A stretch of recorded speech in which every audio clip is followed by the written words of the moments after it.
All right, hello, and welcome to today's webinar on uncertainty and decision making. So two things that kind of, maybe naturally don't really go well together. They're obviously things we'd probably rather pair with decision making than uncertainty, but here where we are right now, September 2021, this is really likely to continue to be sort of, what it looks like for the foreseeable future. So we will just go ahead and jump right in because I want to focus really heavily today on some very specific strategies. So I'm going to give you 5 strategies for dealing with uncertainty, and then 9 strategies for decision making. So in times of uncertainty, how can we get a little bit of clarity? How can we kind of build that out a little bit more so that we can really move forward powerfully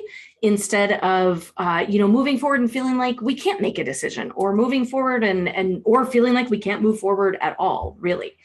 So I want to focus first on dealing with uncertainty. And you've heard me, if you've been on any of my former webinars, you've heard me talk about this phenomenon that's kind of happening right now. Like I said, it's September 2021. We're still really kind of in the midst, hopefully towards the tail end of the COVID-19 pandemic, and just a ton of changes, not just from that, but really even just the sort of cyclical changes that happen, right? We're sort of winding down summer, moving into fall. A lot of people are in job transitions. A lot of our workplaces are changing. There's just a lot going on, and really kind of at this point, no end in sight for that. And pandemic aside, we're always going to have cycles of change and things that come up and kind of disrupt us. Now, remember, when that is happening, the same area of your brain that registers physical pain, your anterior cingulate cortex, that same area that lights up when you've got a physical injury, is actually being activated all the time when we are in times of extreme uncertainty. That means we need to do things differently because we're not in this normal environment that we're always in. So I'm going to start the 5 strategies for dealing with uncertainty, then we'll get into the 9 strategies for decision making. At any point in time, feel free to drop a note in the chat if you have a question. We'll kind of go through them. If not, coming up next week on September 15th, I believe, we have the first of what I'm starting as kind of these monthly Q&A coaching calls. So these are just pure Q&A calls. You want some live coaching kind of on the spot, preferably about this topic, but really kind of blow it out for whatever you're dealing with, and we'll do it then. Okay, so strategy number 1, dealing with uncertainty. Establish what I'm calling right now rules. Now, this means that in a preferred time, a time of certainty when things are clear, we sort of operate by kind of a framework, if you will, or like, hey, this is normally how I would go about making a decision. These are normally the people I would consult with. These are normally the things that I take into account. Now, in times of high uncertainty, I would say, which ones of those can you suspend, and which right now rules do you need to put into place? So whatever that means to you, whether it's making a decision in a different way, whether it's saying, for right now, I'm actually going to not make that decision. I'm going to kind of pause it for a couple of months and revisit it, or a couple of weeks, or even a couple of hours, and kind of let some of that uncertainty sift out. You might also have a right now rule around like, hey, I need a little extra support right now. That's what this might look like. Or one that I actually gave myself permission for in recent weeks, I actually kind of just need to retract and kind of go into my little hermit cave for a little bit, not forever, but for a little bit. And that was one of my right now rules for getting through sort of a really uncertain time here for my family. Number 2, try learning from what's frustrating you. And this is a really powerful question, also very challenging to kind of navigate and listen for the response really genuinely. But ask your frustration, this frustration that's popping up around some of this uncertainty, or if it's another feeling, what are you trying to teach me? Okay, frustration, what's the lesson here? Like, holy crap, if you're going to keep being present, what is it? Like, lay it on me. Tell me what you've got going on. Every time I stop to ask that question, rather than just avoiding the feeling, coping with the feeling, dealing with it, trying to pretend it's not there, instead asking, what's the lesson here? What could I learn from this? I learned the other day that one of the things I was really frustrated about was actually because I was not getting enough time for myself alone, right? And I was really frustrated. Seemingly minor things were like kind of making me blow up and like really amping me up. And I was like, okay, frustration, like, what am I learning here? Okay, I'm frustrated that this thing didn't go the way I thought it would, or I'm frustrated that my 3-year-old won't go to sleep when I would like her to, whatever. And like, oh, the thing I'm actually frustrated about isn't this situation. It's that I'm not getting this other space that I need elsewhere. So seeing what kind of lesson might be there for you. Number 3, in times of uncertainty, try to create some anchor points. So what are little places along the way that could become sort of stable ground for you? So that might be a daily ritual that you do. It might be a weekly check-in that you have with a coach or a friend, or a weekly practice. It might be something monthly. I've started doing some really intentional practices around the lunar cycle. So full moon, what do I want to release as this kind of like wanes and goes away? And then new moon, what is something that I want to grow right now? Because there might not be a lot else that's certain, but you can be darn sure that moon cycle is going to happen every month, right? Every couple of weeks, you're going to get a full moon. Every couple of weeks, you're going to get a new moon, and that's going to continue. So finding some of those anchor points that are sort of fixed points for you, whether it's a practice you can control or a specific day of the month or a day of the week where X happens, that will give you a little bit of a pause from, oh my gosh, what's going on? All these other things are sort of uncertain. Number 4, before you really can deal with uncertainty and kind of wrap your mind around it, let alone move into any type of decision making, you have to find a way to get settled first. Now, I'm a meditator. It works for me. I also like various forms of yoga, especially ones that are, maybe a little less intense, but a little heavier on the breathing. There's lots of apps out there, Insight Timer, Calm, Headspace. There's a million of them. Find something that helps you get settled. Now, the other week, I couldn't figure it out. I didn't want to do yoga. That was going to make me angry that day. I didn't want to journal. I'm usually a journaler. Sitting and meditating was making my skin crawl. So I actually went and played with my daughter's Play-Doh for a little bit because it was kind of moldable. I've tried watercoloring, but watercolor painting when you're frustrated doesn't really provide the outlet I need anyway. But it was something tactile, and it was something that I could see and shape and move, and giving my body that outlet got me settled. And that needs to be the starting point for where you could do any type of decision making. Making it when you're amped up or in a stress environment really isn't going to be productive for you. Which leads me to the last one, and this is probably my most important strategy up about how we deal with uncertainty. Find the feeling that you want to have, both about the decision itself, if it's a decision you're making, or about kind of how I want to move through this time, and also the actual process of making that decision. So if it's kind of temporal based, like I need to decide this thing, then what's the feeling you want to have once that decision is made? Awesome. What's the feeling you want to have while you're kind of moving through this uncertain time? And then see if you can give it some sort of name. So I may have shared this with you before. I call mine the beach feeling, because when I'm at the beach, I'm calm, I'm relaxed, I'm confident, I feel good, I'm excited. It's kind of just a steady, calm feeling. Now, I mean like the beach at sunrise by myself, not like kids and people running everywhere and boats going around. So like for me, I try to find the beach feeling whenever things are getting uncertain. It's sort of an anchoring, a settling point for me.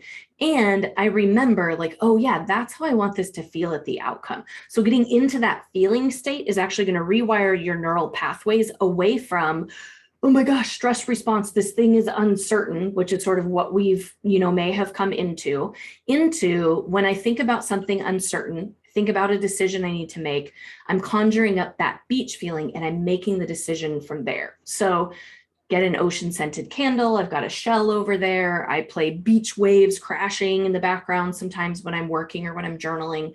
Anything you can do to put you in that feeling state that's going to like I said, rewire those neural pathways to give you a better feeling when you're dealing with whatever's uncertain.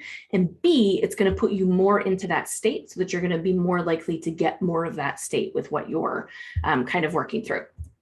Okay, so let's talk about making decisions, because it isn't really enough just to kind of deal with the uncertainty and, okay, I got settled, whatever. At some point, we actually need to make a decision, right?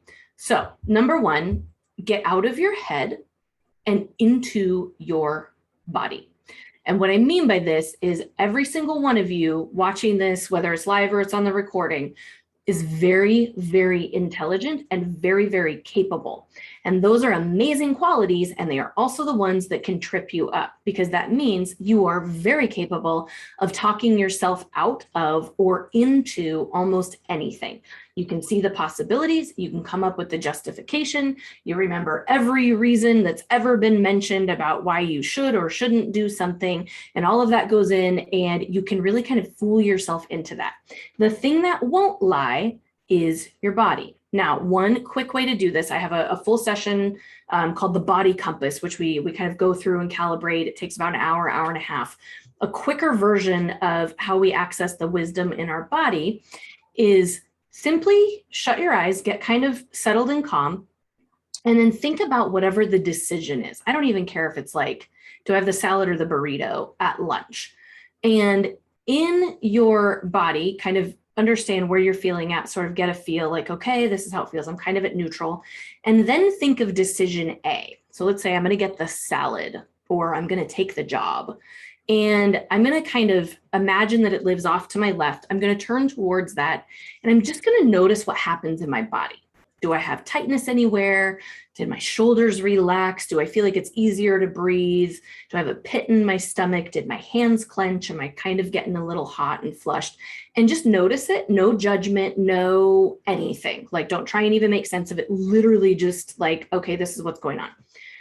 Back to neutral, kind of get back in your neutral space. Pretend like that decision, is kind of over there. Now off to your right, think of decision B. So I'm going to get the burrito, or I'm not going to take the job.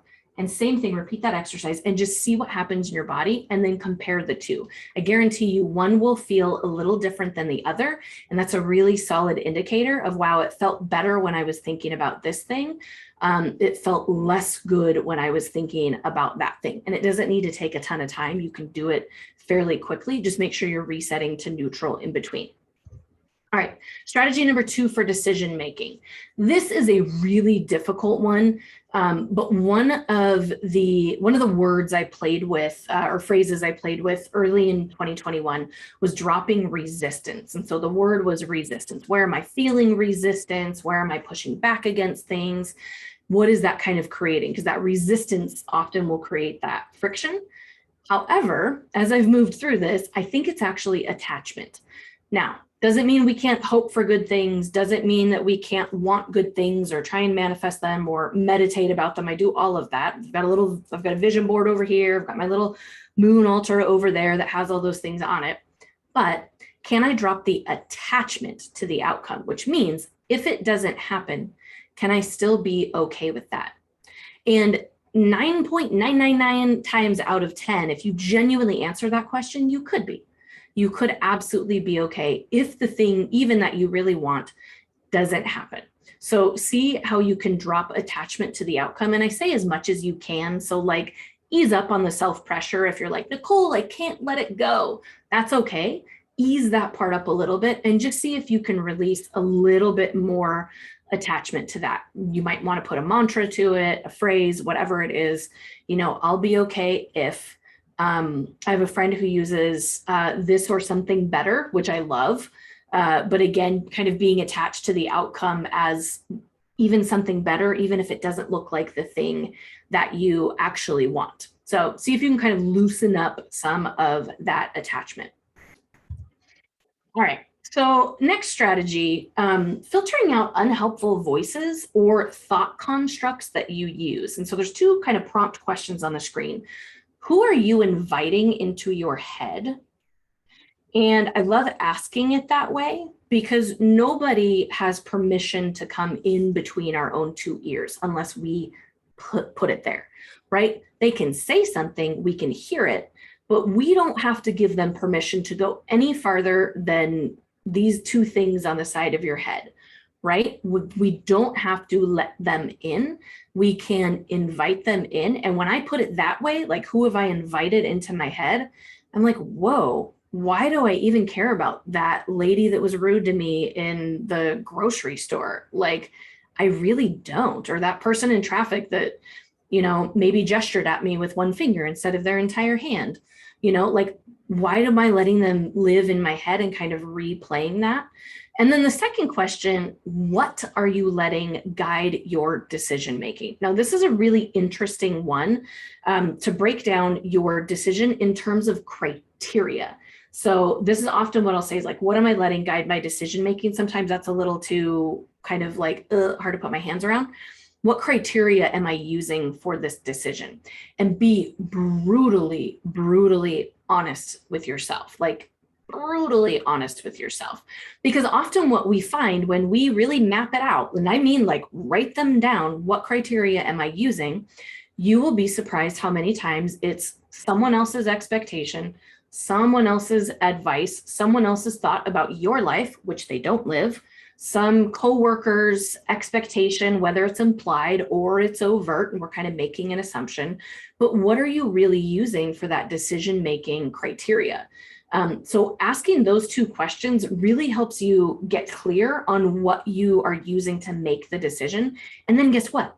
You get to pick who you keep, who you toss, and what construct or criteria you have, and which one you might want to get rid of or substitute for something else.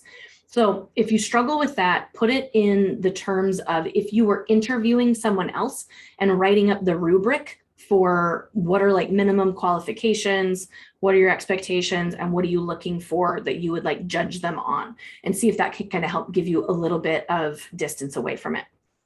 Now, a companion piece to this, if you get through that strategy of kind of like who's in my head, or my friend Jen often will say like, who's on your board of directors for this decision? Like, who's sitting around the conference room table with you when you really get clear on whose voices are in the conversation? One of the things that you will probably bump into is they and everyone. They and everyone. And these are two powerful code words for unexamined beliefs. So when you say things like, oof, everyone will think I'm crazy, define it. Who is everyone? Like, literally, who do you mean? Who pops into your head when you say everyone? Write their names down, not like all women everywhere, because I guarantee you all women everywhere won't give a crap about your decision. Some may, but not all of them, right? So get real specific, and then go back through and ask two questions. One, have I ever actually heard this from them? Have I ever actually heard this from them? And number two, are they someone that I think should be influencing my decision? Is this someone I want their help with or their input from? And usually I find, number one, I can't define a whole lot of people that make up my everyone or my they, like they'll think, whatever. Who's they? I can't come up with a lot of specific names. The names that I do come up with, I generally can't come up with a lot of examples where I've actually heard that thing from them. And in the cases where I have, because there have been some, they are not people I want to listen to. Like, they are not people I want to listen to. So, okay, then I can kind of move forward a little bit differently. So again, this is about getting clear on what's really guiding that decision. Another one, another good way to do it, something I played with actually last night about something I had going on today, was to set an intention for clarity the night before. This is simple. I literally wrote it down on a piece of paper. I'd like clarity on this decision that I had to make early this morning. So I'm setting an intention that I will have clarity when I woke up this morning. And I'll tell you, I woke up, my daughter's sick, woke up at 2 a.m. When she needed me, and I woke up and I went, yep, I know exactly what I need to do in the morning. Cool. It was very clear. So it's not always that like crystal clear, but often what happens is when we give our brains a rest and we stop talking and we stop all that internal chatter, you actually give your kind of inner wisdom time to surface. And so actually writing that intention down and kind of focusing on it before you go to sleep and then reflecting on it first thing in the morning. I mean, like before you go pee and brush your teeth in the morning, do kind of like a quick check-in on that. And I've never had it fail that my body hasn't felt clearer about what I needed to do. So that one's kind of fun. Sometimes it'll surprise you. Totally shocked me this morning. I thought I was going to go do A and I ended up going a totally different path to B. Okay, so let's do 5 more strategies here. I love this. So one of the ways for decision-making strategies to be really effective is to avoid question fondling. And question fondling sounds a little awkward, and it's intended to be so, but it's a pattern that we fall into when we revisit the question over and over and over and over again, non-productively. We're just kind of like, ooh, I gotta make that decision. Ooh, do I do this? Do I do that? Ooh, I'm worried about this. I'm bringing it up. I'm thinking about it. I'm ruminating on it, blah, blah, blah. And what you're doing is you're just kind of fondling the question. You're not actually moving into action. So avoiding that means I'm going to use some of these strategies. I'm going to use, some that I've developed myself. I'm going to give it some time. I'm going to put a pin in it and ask myself not to think about it for a week and then kind of revisit it.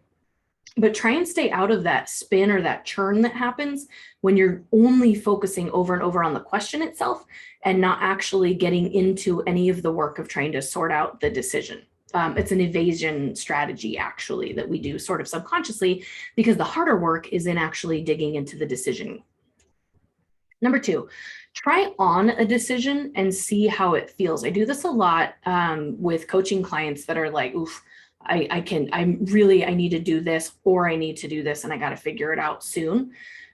Trying on the decision just simply means imagine in your head that you've chosen A, and then go about your day, if you can give it a full day, thinking, I'm going to do this. I am going to shave my head. That's the decision. Do I shave it? Do I not? I am going to shave my head, all day. How do I feel about that? How would I feel about that if I made that decision and now I'm sitting in traffic at a traffic light, or I'm jumping on a company webinar, whatever. Then the next day you go through, I'll keep my hair. Okay, maybe I'll get a haircut, but I'm not shaving my head. I'm not shaving my head. How do I feel showing up to this? How do I feel, kind of being here, being there, being there? This is part of that like field research that I always advocate. Really like put yourself into those situations, having made both sides of the decision, and just see how it feels. Like, ooh, that felt great. I felt really bold. I felt really empowered. Or like, wow, I really regretted that because of whatever. I didn't realize it was so cold in the mornings and my head's cold. I don't know, whatever it is. So try on the decision and kind of see how it feels and do some of that evaluation. This next one is super fun to play with. And this is, I learned this from my coach, actually. Think of somebody you truly admire. So like, it could be a celebrity if that's it for you. It could be somebody you know, a historical figure you've never met, a family member, whatever, a mythical character, a creature. It could be somebody you create, whatever. But think of somebody that you would say you truly admire, and then list out what are the qualities you admire about them. I admire that they're so confident. I admire that they're, really courageous. I admire that they don't need to speak a lot to get their point across. I admire that, whatever, everyone around them, gravitates towards them. They have this like awesome charisma. And then ask yourself, what would it look like if you brought those qualities to your decision-making process? So not the person, you're not asking them for advice, but what if you brought courage? What if you brought humility, or being a little more quiet and a little less verbal? That's been a transformative one for me using this strategy. Is I was like, whoa, I really admire that person, but they're not real like mouthy, out there in your face kind of person. They're a little more quiet, a little more reserved. Whoa, what does that look like if I took that approach to my decision making? Instead of being like, I got to figure this out, I've got to think it through, I've got to write about it, pray about it, journal about it, meditate about it. What if instead I got really quiet and listened first? What would that look like? So then you actually, whether you feel that way or not, you can choose to apply what would that quality look like if it was part of this decision-making process. Okay, next one, ask this question, and I'll give you an alternate version of it. But this question, what if it all goes well? What if it all goes well? Now, the funny thing is, I had been playing with a version of this really for a piece of the business that I was working on. I'm doing this massive rebrand that'll launch next month. And I was like, oh, I had this day where, you just get close to the decision and yeah, it's a go. And then you're like, oh God, like the what if gremlins kind of start to creep in. And I realized I spend a ton of time thinking about all the ways it could go wrong. Like a billion different ways I could spin it out for you. Like I could write a book series on how every decision I make, minute or major, could go wrong. But I rarely stop to ask, what if it all goes well? What if it all goes well? Now, I have not been able to overcome those what if gremlins completely, but what I've done is I've kind of balanced the scales. And so by asking this question, again, you're going to achieve two things. Number one, you are rewiring those neural pathways in your brain, those little synapses that form when we think about a certain topic, when we explore a certain feeling, and we get amped up, nervous, stressed out, scared, then we deepen grooves in our brain that say we're more likely to feel that way right off the bat because that's how we always think about it. When you counterbalance that, so not eliminating that, but counterbalance that, you're also creating grooves that say, hey, wait a minute, what if it went well? And then the second thing that you get from that is maybe a little bit of a reality check. Like, whoa, if this is also equally possible, how would I feel?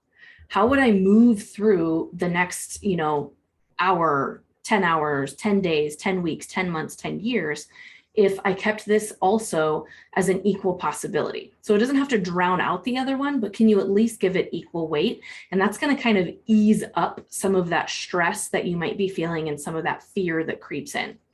Now, it's not really a flip side of this, but an alternate way to ask this is actually up in that red frame behind me. And it says, how good are you willing to let it get? How good are you willing to let it get? And that one I also learned from my coach, Sarah Bamford Seidelman. She wrote this amazing book called Swimming with Elephants. It's her journey of leaving pathology. She was an MD and ultimately became a life coach and a shamanic healer. But in working with her, so she's been coaching me, and one of the questions she asks that's like central in her work, how good are you willing to let it get? Like, whoa. Wow, which is so powerful, right? Where am I actually preventing that? Because I'm not letting it get any better. And where am I just having limited thinking that I can just blow out of the water and start to think about this a little bit differently? So that can be a fun one to play with. It also brings a measure of ease into the decision-making because you've introduced a positive element rather than this sort of fear-based kind of pushy element that says like, you have to figure this out now. So that could be a fun one to play with as well. And then lastly, avoid decision fondling. So we talked about question fondling, which is where you kind of fondle the question without productive output and you're not really like doing anything with it. Decision fondling is when you have made the decision, you are moving forward. Yes, you should have some gut checkpoints along the way. Like, does that still feel right? Has anything changed? Is there new information, new subject matter, new whatever input that I didn't have before? But decision fondling is when we keep revisiting the decision that we already made, again, without a productive outcome or without good reason, right? This is a fear tactic that we learn. And it's a construct that a lot of us just kind of develop or suffer, is like, once I've said yes to this, oh my gosh, I still need to go back and make sure I should have said yes to it. Do it once or twice and then be done. Right? Especially if you do something like actually shave your head, which if anybody does, please send me photos because that's amazing. But think about if you actually shaved your head and then every minute, every day for the next however until it grew out long enough that it didn't look like you shaved your head anymore. You were like, should I have done that? Should I have done that? Should I have done that? It'd be hugely painful and it would drain a lot of your time and energy. So once you've made the decision, one of the strategies is be good with it, move on, and understand you can always make a different decision at a certain point in the future, but that's a new decision. So treat it as a new decision. Don't keep coming back to revisit and kind of fondle the one you've already made. Okay, so that brings us to the end of our 5 and 9, 5 strategies for uncertainty, 9 strategies for decision making. As always, please connect with me.